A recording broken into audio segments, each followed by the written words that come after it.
Yun mga kapaps, welcome sa aking YouTube channel. Kamusta kayo dyan?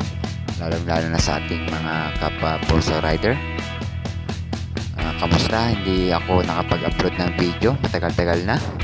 So ngayon may isi-share lang ako sa inyo na aking experience sa pagbiyahe kay Porso.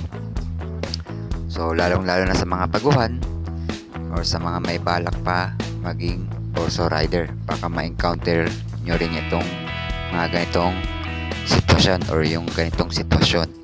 So, i-share ko lang sa inyo itong remit to wallet top up. So, ano ba to mga paps?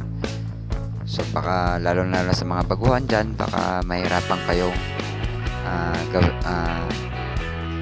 gawin ito, no? Or malito kayo kung paano tayo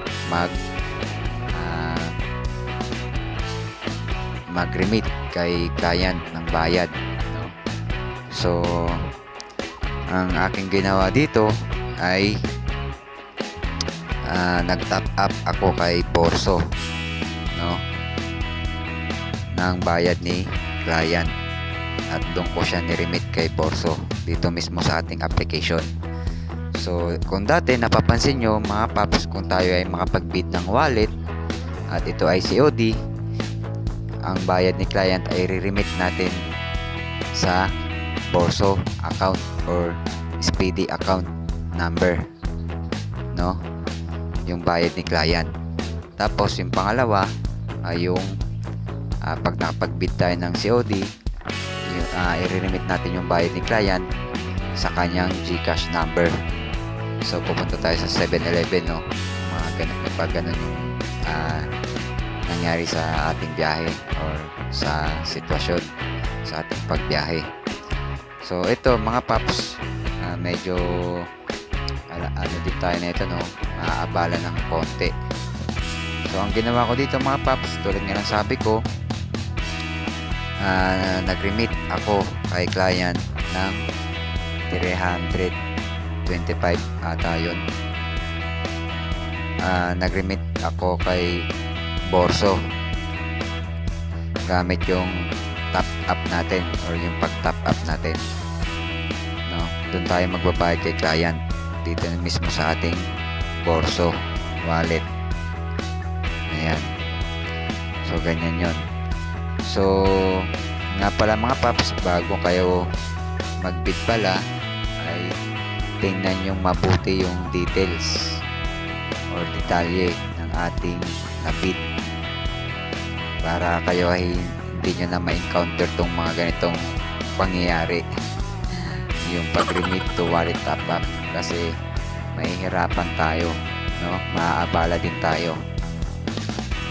So pag na-encounter nyo itong mga paps, ang gawin nyo lang, tulad nga ng sabi ko sa inyo, ay yung bayad ni client na binigay sa inyo, i-top up nyo siya sa inyong wallet.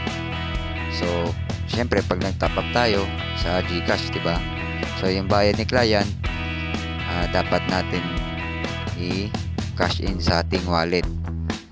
So kung 325 yung binigay sa'yo ni client at ikaw ay walang extra money or extra wallet sa inyong GCash, pag kayo ay nakapag-cash in sa inyong GCash gamit si 7-Eleven or yung kiosk, tama ba yung tawag ko doon? Yun, syempre may deduction na yun, so magkukulang pa yung 325. So sabihin natin na ano, babawasan pa ng 3 pesos, diba? So abala, diba? Ngayon, pag nagawa nyo na yun, ay doon na kayo mag top up sa GCash nyo. So paano yan kung wala tayong extra money, diba? Ang hirap i-proseso yung ganito. So dapat mga paps, pag kayo ay naka-experience ng ganitong bid or biyahe na remit to wallet top up, ay siguraduhin nyo yung details, no, at meron kayong extra wallet sa inyong GCash, no. At dapat mga paps, pag napag-bid kayo ng ganito, dapat nyo i-remit kagad sa loob ng 24 oras, kasi pag hindi nyo ito na-remit, ang alam ko ay automatic mababan kayo, no, mabablock kayo. Buti na lang meron din dating nagtanong sa akin na anong gagawin sa ganito. So parang nagka-idea na rin ako, no, kasi nung bumiyahe siya na ganito yung sitwasyon niya sa biyahe na remit to wallet top up, ay hindi niya alam kung ano yung gagawin niya. So pag nakabid naman kayo at nakita nyo yung remit to wallet top up, ibig sabihin sa top up tayo magre-remit, magbayad kay client. Ganun lang yun. So yun nga, abala. So dapat tingnan nyo mabuti yung detalye ni client or yung nabid nyo para maiwasan nyo yung ganitong sitwasyon, no, or sa inyong biyahe. So yun lang mga paps, no, kung paano gawin yung remit to wallet top up. Tulad nga sa sinabi ko kanina, ay doon tayo sa ating top up wallet magre-remit ng bayad kay client. So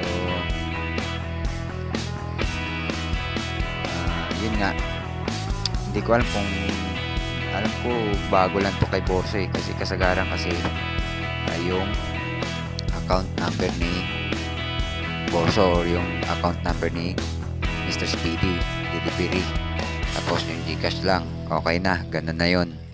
Pero ito iba, no, so medyo may abala nga tayo sa ating biyahe na ito, lalo na lang kung wala tayong extra money. So yun lang kung paano gawin yung pagproseso ng pag-remit kay client na ganito yung nabid nyo, remit to wallet top up, ay ganun lang ang gawin nyo, no. Kung may extra Gcash naman kayo, ay bayaran nyo na kagad, mag top up na kayo, no. Kasi pag hindi nyo nalaman itong ganito at hindi nyo alam kung paano gagawin, syempre alam naman natin kay Borso na mahirap makapag-chat support, di ba? Maabutan pa tayo ng 24 oras niyan. So pwede pa tayo maban dahil hindi tayo nakapag-remit, di ba? So yun lang, sana naintindihan yung explanation ko kung paano yung iproseso itong remit to wallet top up ni Borso. At paalala ulit, tingnan nyo ng mabuti yung detalye na ibibid nyo, no? Baka mamaya ganito yung makuha nyo. So bagay, pwede rin naman kayo mag-cancel dahil wala na si Borsong cancellation fee sa ating mga rider. Kasi ako nakailang beses na rin ako mag-cancel kasi ayaw ko ibiyahe. So yun lang. So kinuha ko lang to kasi kailangan ko ng wallet ng mga panahon na yun, nangangailangan ako.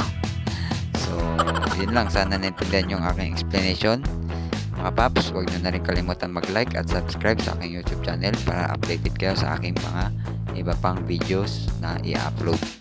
So ingat kayo sa mga biyahe at God bless.